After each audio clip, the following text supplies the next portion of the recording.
YouTube में अगर हम कमर्शियल के बारे में कुछ जानकारी लेते हैं तो आपको दो सेट्स ऑफ पीपल मिलेंगे। एक बहुत नेगेटिव बातें करते हैं और उनका सिंपल रीज़न है कि कमर्शियल ओवर सप्लाइड है, और दूसरे सिर्फ कमर्शियल की तारीफ़ करते हैं और वो बहुत ऑप्टिमिस्टिक हैं to commercial of just any kind. वो सिर्फ तारीफ़ें करते हैं कि ये हो गया, ये हो गया। बट आज भी बहुत सारे कमर्शियल्स गुड़गांव में खाली हैं और बहुत सारे लोगों के पैसे स्टक हैं। बट अभी तक किसी ने भी इस यूट्यूब माध्यम से ये नहीं बता पाए कि रीजंस क्या हैं कि इतने सारे कमर्शियल्स फेल हो गए। ओवर सप्लाइड बोलना एक बहुत ब्रॉड बात है, मैं किसी भी चीज़ में बोल सकता हूँ, और ऑप्टिमिज्म भी मैं हर किसी भी चीज़ में हो सकता हूँ। बट देयर आर रीजंस कि कमर्शियल गुड़गांव में एम्प्टी क्यों हैं, और खाली कमर्शियल के साथ जब साथ वाला कमर्शियल चल जाता है तो समझ नहीं आता किसी भी इन्वेस्टर को कि क्या रीज़न है कि ये वाला लेफ़्ट वाला कमर्शियल नहीं चल पाया और राइट वाला इतने अच्छी तरह चल रहा है। वहाँ पे सारे ब्रांड्स हैं। तो आज हम उसके बारे में कवर करेंगे कि क्यों बहुत सारे कमर्शियल्स गुड़गांव में खाली हैं। सबसे पहला रीज़न जो मुझे समझ आता है वो है कि बहुत सारे डेवलपर्स ने छोटे टिकट साइज़ के इन्वेस्टर्स को अट्रैक्ट करने के लिए छोटे बड़े किसी भी काइंड के 1 CR के अंदर दुकानें बेची, जहाँ पे उन्होंने दुकानों का जो लेआउट था, जो साइज़ था, वो बहुत छोटा निकाला। जहाँ पे आज की डेट में कोई भी अगर क्रेडिबल ब्रांड आता है तो उन लोगों को एक बड़ी स्पेस की रिक्वायरमेंट होती है, और 300-400 स्क्वायर फीट का कारपेट एरिया एक पान वाला, एक आइसक्रीम वाला और एक mom and pop store he consume कर सकता है। तो मेजरली अगर आप कमर्शियल देखोगे तो एक अट्रैक्टिव न्यूज़पेपर में दिखाने के लिए या रेडियो पे ऐड चलाने के लिए या ब्रोकर ने आपको कॉल करा तो आपका इंटरेस्ट जगाने के लिए एक बहुत अट्रैक्टिव प्राइजेस में दुकानें निकाली गई, जहाँ पे customer of any kind could bye. And वहाँ से सबसे बड़ा कॉन ये आया कि बहुत छोटे साइज़ की दुकानें बेची गई हैं जो किसी के भी काम की नहीं है। ऐसा नहीं है कि छोटे साइज़ की दुकानें कुछ गलत हैं, बट एक रेशो होना चाहिए कि कितनी छोटे साइज़ की दुकानें हैं और कितनी बड़े साइज़ की दुकानें। आई बिलीव 10% ही छोटी साइज़ की दुकान होनी चाहिए और 90% कम से कम 800+ स्क्वायर फीट की दुकानें होनी चाहिए, जहाँ कट कटा के आपको 450-500 square feet of carpet area मिल जाए। तो एक सेंस बनता है किसी भी ब्रांड को उस दुकान को लीज आउट करने के लिए। दूसरा पॉइंट जो बहुत सारे डेवलपर्स ने करा है अपने इन्वेस्टर्स को खुश करने के लिए, एक 10 रुपये की वो चीज़ बेचते हैं और 2-3 सालों में उसका प्राइस वो 10 से 40 कर देते हैं। डेवलपर के पास कुछ माल होता नहीं है बेचने के लिए, बट वो आपको खुश करने के लिए कि you have made a lot of money on your investment, वो without any external market reasons वो अपने आप ही डेवलपर रेट इतने बढ़ा देता है। उससे क्या होता है कि कोई भी इन्वेस्टर होता है आफ्टर 3 years और 4 years when so ever the commercial is ready, वो 10 रुपये भूल चुका होता है कि उसने 10 रुपये की चीज़ ली थी और वो 40 रुपये पे रिटर्न कैलकुलेट करता है। और जब 40 रुपये पे आप 7-8% का रिटर्न कैलकुलेट करोगे तो उसके कोई बायर्स नहीं होते, कोई कंज्यूमर नहीं होता कि वो इतना ज़्यादा रेंटल यील्ड दे के आपके कमर्शियल पे अट्रैक्ट हो। तीसरा रीज़न है कि बहुत सारे डेवलपर्स अभी भी गुड़गांव में हैं जिनका बस यही मोटिव है कि पुराना कमर्शियल बेचो और नए कमर्शियल में चले जाओ। वो ना तो मार्केटिंग करते हैं। अगर आप किसी भी कमर्शियल को देखोगे, आजकल इंस्टाग्राम में होता है, आप रेडियो में एडवर्टिजमेंट्स डालते हो, जो भी डेवलपर बेचने के लिए एफर्ट्स करता है वो कमर्शियल चलाने के लिए मार्केटिंग एफर्ट्स नहीं करता। बहुत सारे प्लेयर्स हैं जो इनकी मार्केटिंग इतनी अच्छी है तभी वो इतना ज़्यादा इन्वेंट्री बेच पाते हैं कमर्शियल की, which is not a easy task. But वो मार्केटिंग जो कमर्शियल बनने के बाद एक डेवलपर की लीजिंग टीम को करनी चाहिए वो भूल जाते हैं और वो सारा का सारी चीज़ आपके ऊपर आ जाती है। और अगर आपकी एक छोटी सी दुकान है तो आप इतने एफर्ट्स और इतने पैसे नहीं कर सकते to make that commercial visible to just everybody. दूसरा रीज़न तो सबको पता है, आपको भी पता है, कोई देखता नहीं है, बट लीजिंग एफर्ट्स किसी भी डेवलपर ने, जो आप जिसे भी फेल एम्प्टी बोलोगे, उन्होंने किसी ने भी एक लीजिंग एफर्ट अपनी तरफ से नहीं करा। और ज़्यादातर अगर हम उन डेवलपर से बात करते हैं, उनके सेल्स टीम से बात करते हैं, तो बस वो यही कहते हैं कि हमने पहले गलती कर दी थी, आगे गलती नहीं करेंगे। बट वो गलती को रेक्टिफाई करने का नहीं सोचते और आगे कोई और लॉन्च करने का और वहाँ पे गलती ठीक करने का सो कॉल्ड बोलते हैं। सबसे बड़ा मैंने माइनस देखा है कि डेवलपर्स कुछ एक्स्ट्रा पैसे कमाने के लिए एक अपनी सब्सिडरी कंपनी खोलते हैं और वहाँ पे मेंटेनेंस उस सब्सिडरी कंपनी से कराते हैं कि उनका एक पैसिव सोर्स ऑफ इनकम बन जाए, जहाँ पे जो सारे इन्वेस्टर्स हैं उन्होंने पहली बार तो डेवलपर को प्रॉफिट दिया, बट वो ज़िंदगी भर के लिए उस इन्वेस्टर से या उस एंड कंज्यूमर से, उस रिटेलर से एक ज़िंदगी भर की किस्त बांध देते हैं इन टर्म्स ऑफ मेंटेनेंस। और वो मेंटेनेंस ऐसी करते हैं कि लीजिंग में कोई कंट्रोल नहीं करते।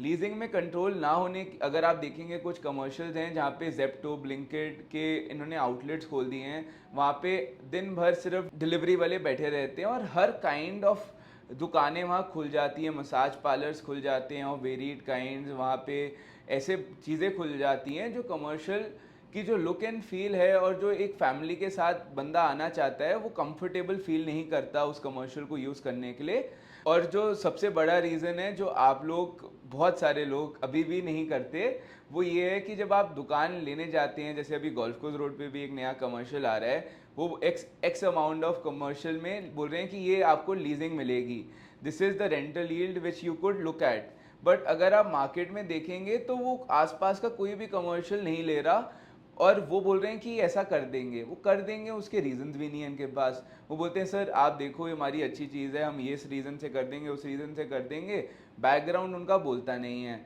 और आप उनकी बातें सुन के सच मान लेते हो। एक और रीज़न जैसे डेवलपर बेवकूफ़ बना रहे हैं which is very new in the market और अभी बहुत अच्छा चल रहा है, शॉर्ट रिटर्न वगैरह। तो मेरे को लगता है जो मेरी वीडियोस देख रहे हैं इतनी बोरिंग वीडियोस हैं जहाँ पे सिर्फ मैं ज्ञान दे रहा हूँ, ज्ञान सो कॉल्ड ज्ञान दे रहा हूँ, जो मेरे को जानकारी है थोड़ी बहुत सी वो बता रहा हूँ आपको। एक नई चीज़ जो मार्केट में हो रही है कि रेवेन्यू शेयरिंग में कमर्शियल्स बेचे जा रहे हैं, जहाँ पे जो टेनेंट है उसकी रेवेन्यू शेयरिंग है बिल्डर की सब्सिडरी कंपनी के साथ और बिल्डर आपको अश्योर्ड रिटर्न में चीज़ें बेच रहा है, जहाँ पे वो एक ऐसा अश्योर्ड रिटर्न का लीजिंग बता रहा है of x amount which is not possible at all. तो मेरे को जितना उन डेवलपर्स का समझ आता है वो देख रहे हैं जब तक साइकिल घूम रही है, जब तक उनके पास ज़्यादा इन्वेंट्रीज हैं बेचने के लिए उस कमर्शियल में, तब तक वो रिटर्न देते जाएंगे। एक टाइम पे ऐसा आएगा ज़रूर कि वो डेवलपर का कोई इंटरेस्ट नहीं होगा आपको अपनी जेब से पैसे देने का और वो हाथ जोड़ के निकल जाएगा। और लास्ट पॉइंट ऐसा है कि अगर हम कोई भी डेवलपर की टीम से मिलते हैं वो बहुत अच्छी अच्छी बातें करते हैं कि हमारा कमर्शियल ऐसा है, वैसा है, ये है, वो है, और बोलते हैं कि आपकी कैपिटल एप्रिसिएशन भी 8-10% की होगी, आपको एक रिटर्न भी 8% का मिलेगा, मतलब ईयर ऑन ईयर आप 16% कमाओगे। तो मैं उन डेवलपर से ये भी जानना चाहता हूँ कि अगर इतनी अच्छी आपकी प्रॉपर्टी है तो आप उस प्रॉपर्टी में कुछ सर्टन पोर्शन होल्ड क्यों नहीं करते, जहाँ पे आज मार्केट में 16% ईयर ऑन ईयर अगर आप कमा रहे हो, अगर आप उसकी कंपाउंडिंग देखते हो तो मेरे को नहीं लगता कि उससे कोई बेटर चीज़ है कि एक डेवलपर अगर कुछ प्रॉफिट कमा रहा है उस कमर्शियल को बेच के तो कुछ पोर्शन ऑफ प्रॉफिट वो बोले कि मैं 10% 20% होल्डिंग रखता हूँ इस कमर्शियल में, जहाँ पे मैं इस पे रेंटल यील्ड कमाऊंगा, जैसे डीएलएफ करता है और कुछ और प्लेयर्स भी हैं मार्केट में जो करते हैं कि वो एक सर्टन पोर्शन होल्डिंग रखते हैं अपनी कमर्शियल में, जहाँ पे एक इन्वेस्टर को सुकून फील होता है कि भैया मैं अकेले नहीं मरूंगा, मरेगा तो डेवलपर भी मेरे साथ मरेगा, क्योंकि वो भी एक सर्टन पोर्शन ऑफ इन्वेंट्री अपने हाथ पे रख रहा है। तो ये कुछ रीजंस हैं जिसकी वजह से मुझे लगता है कि कमर्शियल्स आज तक गुड़गांव में बहुत सारे फेल होते हुए आए हैं, और अगर आप इन पॉइंट्स का ख्याल रखोगे तो मेरे हिसाब से you would always make a good decision. मेरी कुछ लर्निंग्स रही हैं लोगों की गलतियां और अपनी भी गलतियां पास्ट में देखते हुए। मुझे लगता है कि अगर आप कमर्शियल ले रहे हैं और डेवलपर के पास्ट कमर्शियल देखेंगे और वहाँ पे एक अपना खुद एक आइडिया लगाएंगे कि वहाँ पे कौन सी दुकानें चल रही हैं और कौन सी नहीं चल रही, तो आप बहुत सारी अपनी आगे आने वाली गलतियों को रेक्टिफाई कर पाएंगे। सेकंड, मेरे हिसाब से आपको ज़रूर जानना चाहिए कि डेवलपर कितनी होल्डिंग कर रहा है। थर्ड, मुझे लगता है कि आप बहुत सारे लोग फोमो में ख़रीदते हैं कि बिल्डर ने अपने प्राइजेस बढ़ा दिए या मेरे इस रिश्तेदार ने ये यूनिट ख़रीद लिया है, बट अगर आप फोमो में खरीद रहे हैं तो मेरे हिसाब से बहुत गलती है। उससे ही मेरा फोर्थ पॉइंट आता है कि अगर वो कमर्शियल लॉन्च हो चुका है, आपको लॉन्च होने से पहले इन्फॉर्मेशन नहीं है और वो लॉन्च हो चुका है, तो it is already too late. Commercial खरीदने के दो तरीके हैं जितना मैंने समझा है, या तो आप उस कमर्शियल को लॉन्च होने से पहले फॉलो कर रहे हो, या लॉन्च होने के बाद जब मार्केट थोड़ी ठंडी हो जाए तो आप बिल्डर से अच्छा नेगोशिएट करके एक अच्छी डील ले पाओ। एक रीज़न जिससे मेरे को लगता है बहुत नेगेटिविटी मिलेगी, बट जिन्होंने खरीदा हुआ है these guys would agree to me on this point for sure, कि अगर उस कमर्शियल में बहुत सारी छोटी दुकानें हैं, स्टूडियो फ्लैट्स हैं, फूड कोर्ट की दुकानें हैं और एंटरटेनमेंट जोन है, तो आपको रिटर्न मिलेगा, ज़रूर मिलेगा अगर उसने पोस्ट पोजेशन लीज कमिट करी हुई है 3 साल की फॉर दैट। बट उस प्रॉपर्टी को एग्जिट करना नेक्स्ट टू इम्पॉसिबल हो जाता है क्योंकि उनके कोई टेकर्स नहीं है। आज भी अगर मैं देखता हूँ तो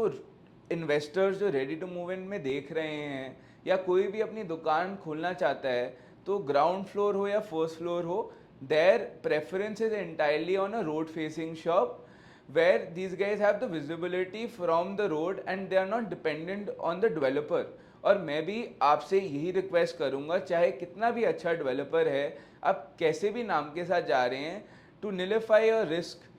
आपको रोड फेसिंग दुकान देखनी चाहिए जहाँ पे आप डेवलपर पे डिपेंडेंट नहीं हो कि वो डेवलपर क्या करेगा और क्या नहीं करेगा, और ऑर्गेनिकली आपको